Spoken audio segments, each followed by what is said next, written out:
12. Y pues ya tenemos a nuestra siguiente invitada, Alberto. Sí, le queremos ofrecer una disculpa, no sé si ya se puede conectar Sí, ya. Karen Rojas Kaufman, que ya le hicimos esperar 17 minutos. Karen, disculpa, es que estaba la conversación, pues, No, y empezamos tarde con la y mesa, empezamos entonces. tarde, además con Sí, la sí. mesa, 10 minutos, también 12 minutos tarde. Karen, bienvenida a Momentum. Alberto, muchísimas gracias. Ernesto, gracias por la invitación a Deja, su espacio. Gracias. Déjame que les comento al auditorio, a la audiencia, por qué te Ujú. hemos convocado a la conversación, si me permites, Ernesto. Claro, por favor. Publicas, Karen, en pie de página, una nota a propósito de lo que ha ocurrido en El Osochitlán, en Oaxaca, donde se llama El Osochitlán de Flores Magón, Oaxaca, donde hay presos políticos que fueron detenidos por una situación de una inconformidad social y la respuesta fue la cárcel, para por lo menos, para varias personas. Ahorita nos cuentas un poco más. Y publicas este texto en el muro MX y también en pie de página, ese texto que se llama Mujeres de El Xochitlán, resistir a la violencia de Estado. Y básicamente es una información, una crónica, un reportaje sobre la forma como un grupo de mujeres se han organizado pues para tratar de crear una red de protección y de apoyo y resistir esta violencia del Estado que tiene a familiares como presos políticos. Cuéntanos de qué va esta historia, Karen. Así es, Alberto. Bueno, antes de hablar sobre las motivaciones que me llevaron a hacer el reportaje, me gustaría justamente explicarles un poco el contexto del conflicto, pues tú ya nos adelantaste un poco. El conflicto es bastante conocido en el Estado, al interior del Estado, pero me parece que no es tan conocido a nivel nacional. Entonces, bueno, en diciembre del 2014 se reventó la Asamblea Comunitaria del Oxochitlán, cuando estalló un conflicto entre los integrantes de la asamblea, que es una asamblea regida por usos y costumbres, y el cacicazgo político de una familia, la familia Cepeda, que es una familia que se disputa el control de la zona desde 2010. En el conflicto, al menos 100 personas fueron acusadas de daños a la propiedad ajena por una serie de incendios y allanamientos que ocurrieron en las inmediaciones del Palacio Municipal el día de los hechos. Después del conflicto, Alberto, más o menos 34 personas fueron encarceladas. El conflicto es un conflicto añejo y durante estos 7 años de conflicto han ido saliendo muchas de las personas que fueron encarceladas y hasta el momento permanecen 7 personas presas. Sin embargo, bueno, no digamos que los impactos del conflicto no terminan ahí, ¿no? En conflicto ha generado que más de 100 familias fueran desplazadas de la comunidad y cientos de personas fueran perseguidas. Se desconoce el número exacto, no sabemos cuántas personas se fueron o siguen siendo perseguidas. Pero bueno, los presos políticos han permanecido por 7 años sin cargos claros. Primero fueron acusados de homicidio del señor Manuel Cepeda Lagunas, hijo del señor Manuel Cepeda Cortés, que fue presidente municipal del Oxochitlán del 2011 al 2013.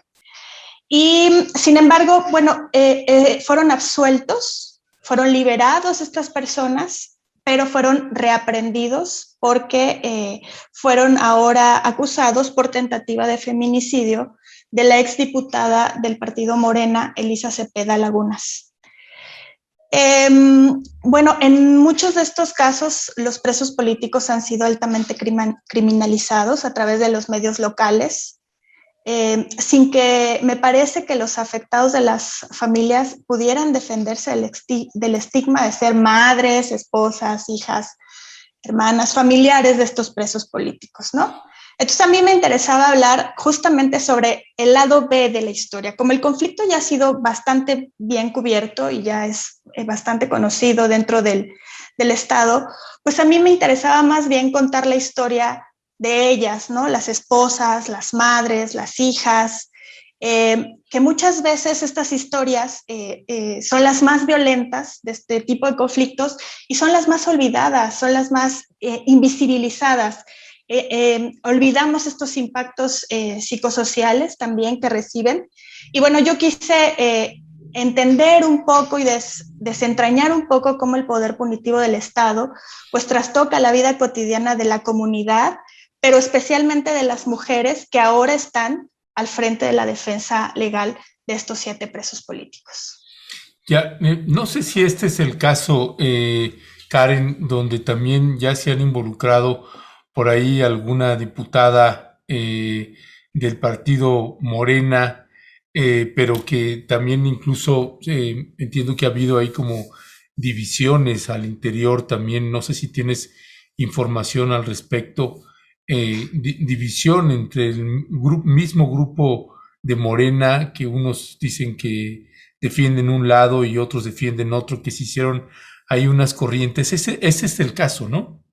Sí, ese es el caso, Ernesto. Es un caso pues complicado porque justamente hay varios actores que estaban, que eran diputados en activo o que, a ver, directamente la exdiputada Elisa Cepeda Lagunas, ella ya salió, ya dejó el cargo, pero ella además de ser directamente una de las partes acusadoras, presidía la Comisión Permanente de Administración y Procuración de Justicia del Congreso de Oaxaca por Morena, buscó reelegirse para la presidencia municipal del Oxochitlán de Flores Magón.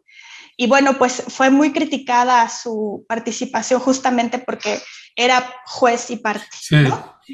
Entonces, bueno, sí, a mí me parece que el conflicto ha sido ampliamente cubierto desde la perspectiva de la diputada. Y me interesaba darle voz a las mujeres que se habían cubierto mucho menos y también darle voz a los hijos y porque también esta es otra parte, digamos, de los impactos psicosociales o de esta violencia sociopolítica que generalmente no vemos. ¿Qué sucede con los hijos de estos presos políticos que pues ya no pueden llevar a cabo sus actividades normales y muchos de ellos pues tienen que dejar la escuela por el desplazamiento forzado o se ven carentes o violados o violentados en muchos de sus derechos como el acceso a la educación o el acceso a la alimentación, ¿no? Que son derechos, digamos, básicos. Entonces, sí, este es justamente el caso que mencionas, Ernesto, pero yo quise darle como ese giro de hablar, de centrarme más bien con las mujeres y sus hijos y cómo ellas a partir de esta red de acompañamiento que generan, pues a partir de estos conflictos terribles, pues han podido, digamos, sobrevivir a esta violencia punitiva del Estado, que se traduce en la prolongación de sus procesos legales, en el desplazamiento interno, en la dilación también, porque, bueno, parece que también las causas de por qué siguen presos las personas encarceladas, pues no son muy claras, ¿no? Y por también justamente esto que me mencionas tú, Ernesto, de la diputada, bueno, pues que ahí hay como intereses políticos de fondo, ¿no?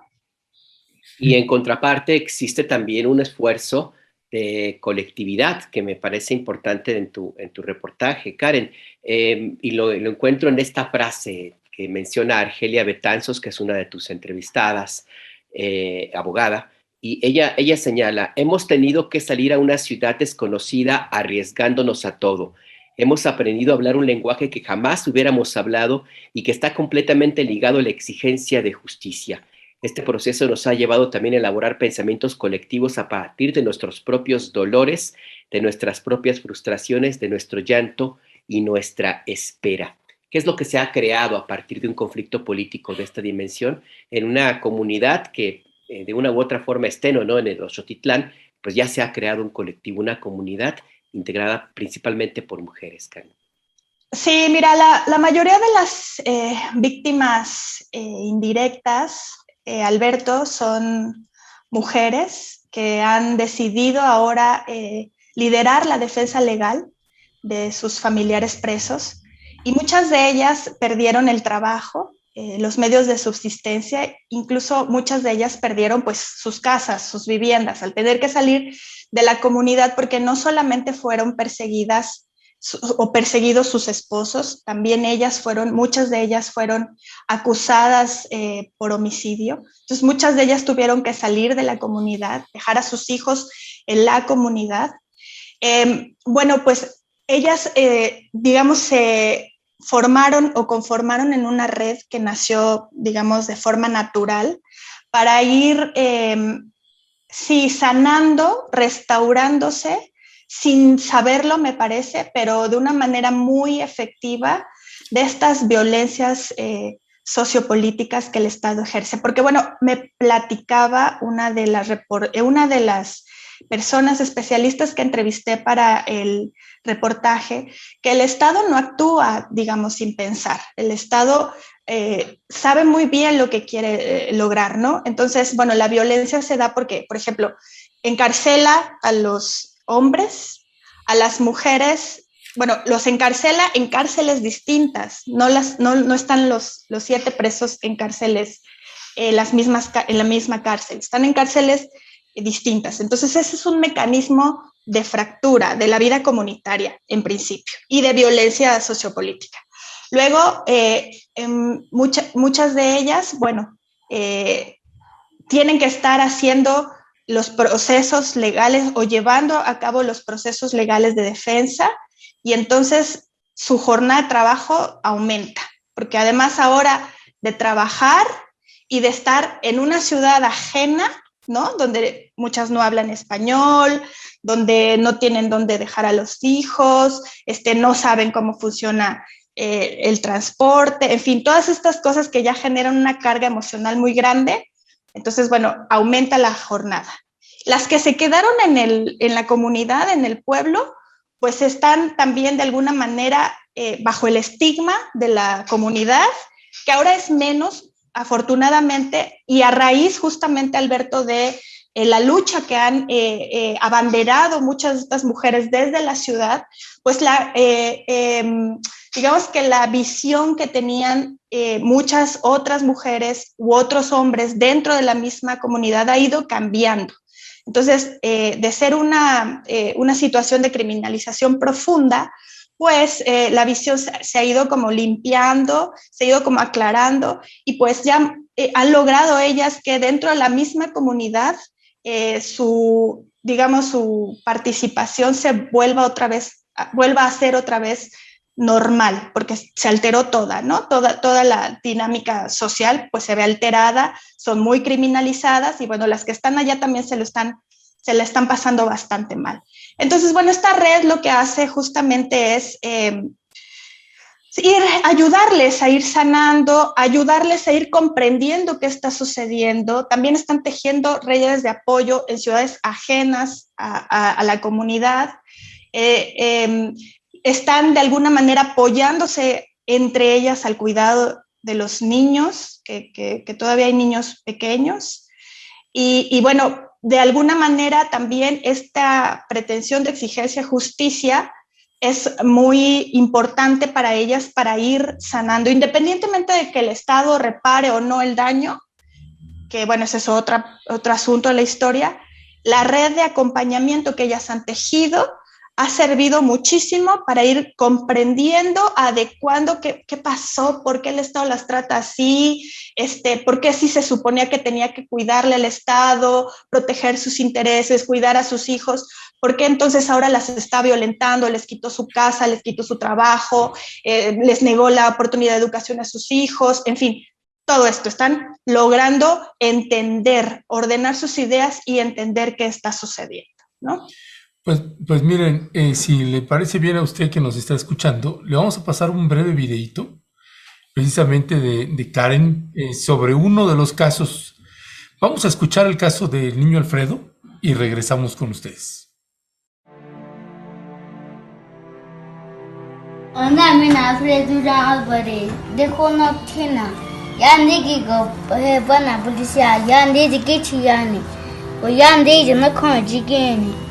Hindi kimitapos laji ka mana he polisiane. Koyandi si kasenga giko.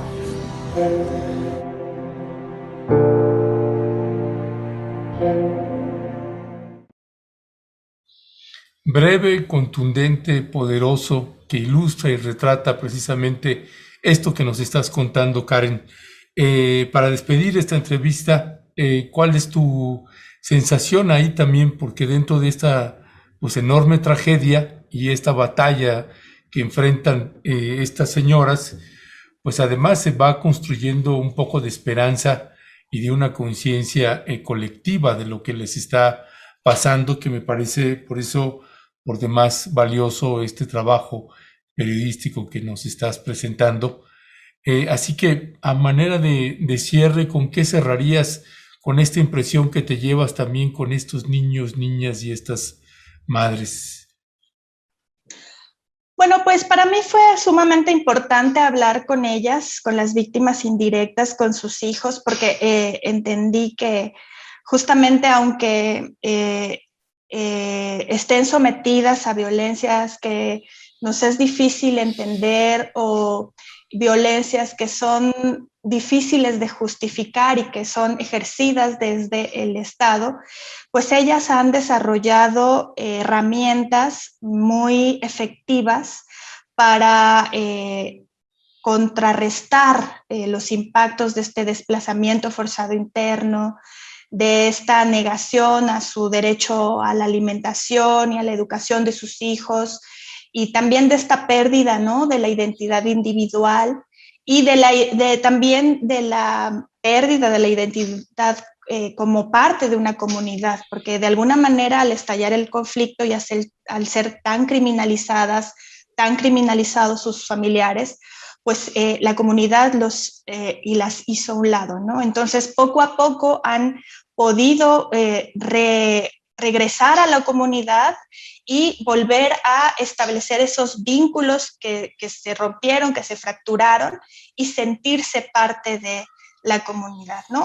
Entonces, bueno, me gustó mucho entender cómo se tejió esta red de acompañamiento, cómo sirvió y cómo definitivamente, sin saberlo, pues las sana, las restaura como mujeres, como esposas, como hermanas y como hijas también de presos pues políticos, ¿no? Uh-huh. Pues sí, pues una lección y una mirada muy interesante la que ofrece sobre un conflicto que, como tú bien dices, se ha contado mucho, pero esta parte que tú presentas en este texto que publicas en Pie de Página y en El Muro, pues me parece muy interesante e imperdible. Gracias, Karen. Gracias. Gracias a ustedes. Muchísimas gracias, Ernesto, Alberto. Un gusto platicar con ustedes. Gracias y felicidades por tu trabajo, Karen. Un abrazo. Gracias. Hasta luego. Hasta luego.